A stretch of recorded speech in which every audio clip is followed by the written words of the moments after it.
Rap and Reason podcast with Dr. Jeremy C. McCool and Earl Hopkins. Like you got the West Coast show when it was Dr. Dre, Snoop, and it was a bunch of different people. But this is the first hip hop artist to solely headline a Super Bowl concert by themselves.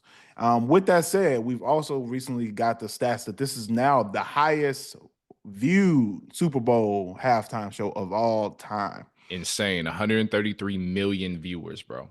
Insane. Insane. And he passed out Michael Jackson. And to me, that sounds so bizarre. We were talking about this a little bit off the podcast. There might be some other factors there, I would imagine. There are just more people overall who are watching football now than when Mike did it. Because it's hard for me to envision that there was anybody with a pulse who is not watching Michael Jackson at the halftime. Right. So, so I think there's some other factors there. But nonetheless, Kendrick is now the most viewed one, man. So I want to separate this. So first, let's do initial thoughts of watching it, just on first watch. Yeah. What were some of your initial thoughts? So first watch, it's hard now because I've seen it like 5 times now, but I think initially I came away thinking like, man, this is like exciting. He essentially played all the records I kind of wanted him to play. I realized there wasn't a lot of throwback records though. Like there wasn't any records from Good Kid, Mad City. But playing Humble, I think, did he play Loyalty or am I missing? Or am I tripping? No Loyalty. Okay. So it was Humble, okay. And then he played like a lot DNA. of GNX. DNA, yep, DNA. And he played a lot of GNX. Like he played our favorite record, clearly, Peekaboo. I know that's one of your favorites. Or whatever. I have a take on that. By the way. But Yeah. So initially though, and visually it looked cool. You know what I'm saying? I thought everything was straight. I talked to my homies on the left and the right side of me. I said I would give it about an 8 out of 10. Like I think that's fair. I would give it a B. Teeters B minus a little, or not B minus, but B plus. Like certain elements didn't really catch on first glance, but I think it's a solid 8 out of 10. Okay. And that's because of the track list. I liked he played, and of course he played the big record that everybody that wasn't always a Kendrick fan wanted to hear, which is Not Like Us. You know what I mean? So I think it was electric pretty much from start to the end. You know what I mean? What did you think first glance? So on the first watch, at the very beginning, I realized, he's going completely left with this. I think that one thing that I noticed is that most people are used to seeing Super Bowl halftime performances be a montage of hits, of just you doing, it's like a greatest hits performance. Yeah. Just doing all of your biggest songs. That's typically what it's been every year. So once he started off with a record that hasn't even fully been released, I said, okay, he's going a different direction. Yeah. And then him leading into other songs and him doing like Man on the Garden, I was like, oh, okay, so he's not following any of the traditional standards of this. Yeah. But on first watch, I'll honestly say the first thing that I noticed is I felt like that his mic wasn't loud enough. But that's the first thing that I noticed out of the whole performance. I was like, why his mic is not loud enough. I feel like if you're gonna do that where somebody's rapping that much, I felt like they should have had his mic louder. But I loved it, man. He was rapping the whole time, and I didn't expect him to do all of the verses that he did. I thought it was dope that he actually really put rapping on the forefront. He could have easily just came out there and just did a bunch of hooks and doing the chorus of each song, just crowd hype. But him actually going up there and showing off that I can really rap and showing off his lyrical abilities, I think was dope. I love the Samuel Jackson playing the Uncle Sam.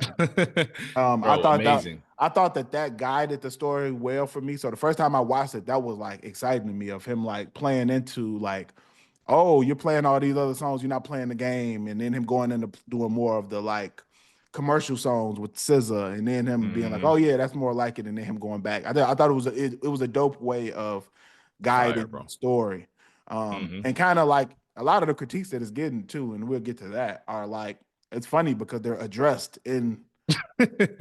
He addressed them during the performance. Exactly. Like, yeah, y'all want me to play the game and do what y'all want me to do up here, but I'm kind of doing what I want, which I thought it was dope, man. If you're a rap fan, I don't know how you could have thought it was bad. Like exactly. Like to me, off first watch, I thought it was dope. I will say that, and we'll get to this on second watch, I liked it more. Yeah. I will say that because there were some things in there that I didn't notice as much during the first watch because there was just so much going on with all the dancers and all of that. But I thought it was fire, man. I thought the choreography was fire. I thought Yeah. his rapping was dope, and the Not Like Us, the way he teased it, I thought was brilliant. Uh-huh. Yeah, man, I loved it. I loved it. Yeah, yeah. And then when I saw, cause I was like, who is this crib walking, bro? Like I ain't. It's like, who is this? She got like a lot of hair and everything. She look athletic. And then I was like, he does not have Serena Williams up there crib walking, bro. Yo, Like, that was a moment. That was a moment. yeah, man. Yeah, That but was you're that right was. though. I think like first glance, like after this, I saw it the second time. There were certain elements like when you're in a moment, bro. Especially like if you like me who enjoys the Super Bowl, I was inebriated too. Like you're like, oh okay, like all right, this looks dope. Like I took away from it, it looks dope. But then when you like look at it the next day or within a few hours later. You're like, hold on, he was talking about this game, but the actual platform and set is an actual game Yeah, controller, I missed like that on the first. reminiscent of the PlayStation. Yeah, like it was crazy. And then you're hearing Samuel L. Jackson's narration in between. I'm like, okay. So how this is different is number one, he's obviously one of the first rapper to straight headline this thing, and then he's doing it his way. Like you gotta have I have nothing but respect because a lot of people are used to, and we're gonna talk about this. They're used to a lot of visual elements, a lot of like they're used to people floating above the crowd and everything else Absolutely. when you're a Kendrick, like especially us, like as fans, having seen him in concert, he doesn't have a backtrack. He's rapping this whole thing.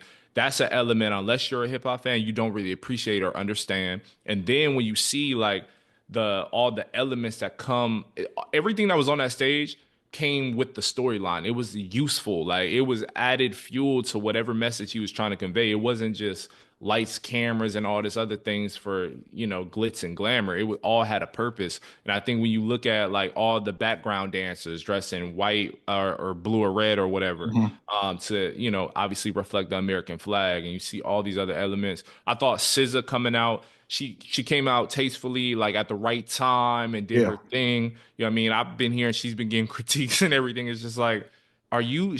Let's see your Super Bowl performance, bro. Like crazy, but overall, bro, I think this is one of my favorite. I think as far as rappers go, like this is like the standard. You know what I Yeah. mean? For sure. And I agree. One thing that I noticed about a lot of the critiques was that it was boring or that it wasn't entertaining. And one thing that I think about that is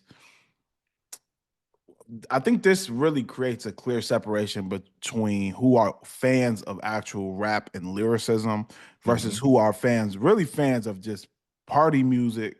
And right now, hip hop is making more of the mainstream party music. So there are some Hmm. people who just like catchy songs. Right. I think that those aren't the same fans. So I think that Hmm. I can understand a lot of people. And I was messaging back and forth with AR Shaw, who we've both met before about this. Is I think that people are used to uh, passively consuming hip hop now, Absolutely. where it's just on in the background and you're able to just turn up and you're not actually paying attention to the words. And I think that that's one of the things that Hmm. is unfortunate, but a lot of people listen to music that way, where you're just waiting for the catchy chorus to come in. You're not actually paying attention to the lyrics at Hmm. all. And if you're that type of listener, you're not going to enjoy something like this Exactly. because it's not as easy to follow. You actually have to really be sitting down and actively paying attention to the performance. Yeah. So I think that played a role in it. And like I said, he didn't do his hits, so I understand where the critiques come by. Like, would I have liked to see him do all right? Sure. Would I have liked Mm. to see swimming pools? Absolutely. Like, there's some other songs I would have liked, but he chose to a more storytelling route using the Yeah. songs that he felt like fit that messaging the best. And he chose specific verses from each one, which I noticed. He didn't do the first verse of each song. Right. There was some he chose the second verse, some he chose the third verse. So he wanted to tie the lyrics and the story all in together, which I think Hmm. not amazing, man. So when I was Yeah. watching it, I was like, yo, this is different. Like different. Insane. Different. Yeah. Oh, and people who've never rapped, I was in a performance group as a kid, so I've had the opportunity to actually perform on a stage. Yes. People who've never actually rapped or sung before have no idea how difficult it is to do what he did. Have no clue.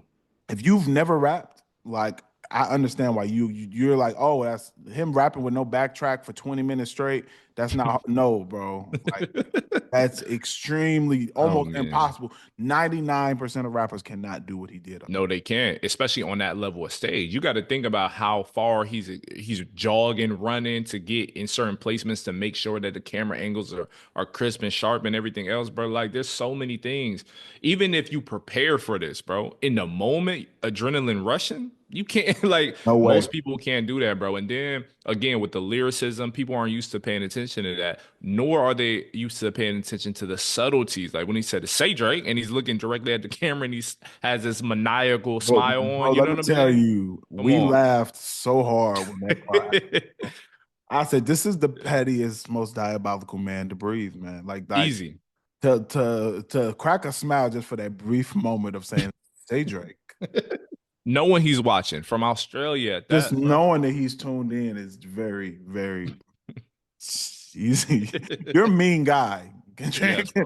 You're a mean Yes. man. Okay, this Yeah. is, bro. That was to me. He brought in that song, and by for anybody who's not familiar, not like us being the diss record that really changed Hmm. things in that in their back and forth.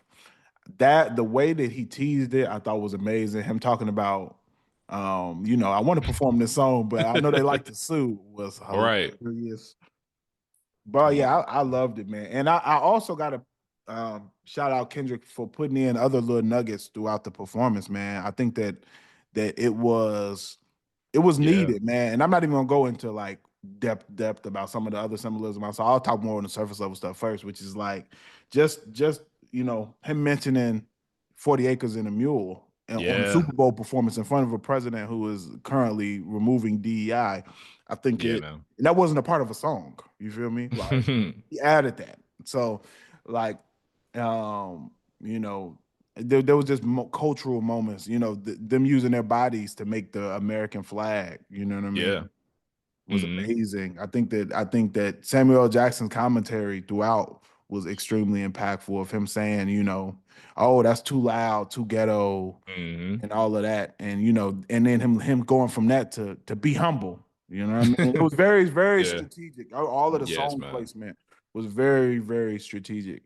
And I think that I gotta shout out Kendrick for that, man. I think that there's Yeah. not many Super Bowl performances where people are breaking things down like that. When have there ever been? I'd say the closest would Yeah. be Beyonce with some of the symbolism she had in there Hmm. with like some of Yeah. the Black Panther Party stuff and different things, but like not to this degree where it's like people are breaking down the whole performance. And I could even go deep on some stuff. I noticed that I don't even know if it's true or not, so I'm not even gonna put it in atmosphere. But the fact that Yeah.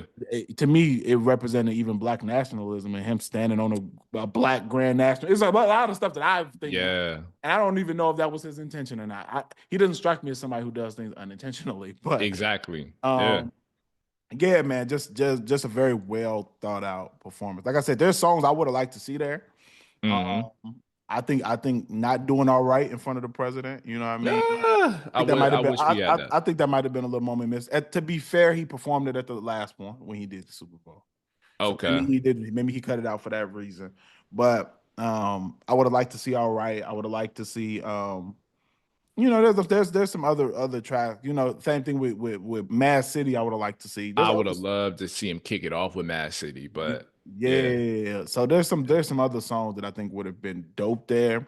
But I think Hmm. all in all, bro, this is gonna for this to be the first hip hop headliner, like he set the bar extremely high. Extremely high. And that's the thing what you get when you tap into something that Kendrick is doing. There's always layers to it. So shoot, from probably this time on to the next Super Bowl, we'll probably like uncover some things. You know what I mean? And he had like such he had so much pressure given the fact that he's the first. So like for him to take it in the direction that he did, man, kudos to him. Seriously. Yeah. Kudos to him, man. And I'll even say this. He's opened up a door now for Super Bowl performances where it's not just expected to be party records anymore. Mm. And I think that that's dope for music, not even just hip hop, but just for music on what type of artist can now do a Super Bowl. You know what I mean? Because now he's opened up a door where maybe one day a J. Cole can do it because they know he's going to bring storytelling. Now he opened up the door for now one day if a Nas or Hove wanted to do it, they don't have to come in there thinking, oh, I got to do all my little party popular records. I can go in here and really break down some storytelling and do some culturally impactful stuff. So I think that he's shifted what can be done at a Super Bowl performance, and I think it's dope. Rap and Reason Podcast with Dr. Jeremy C. McCool and Earl Hopkins.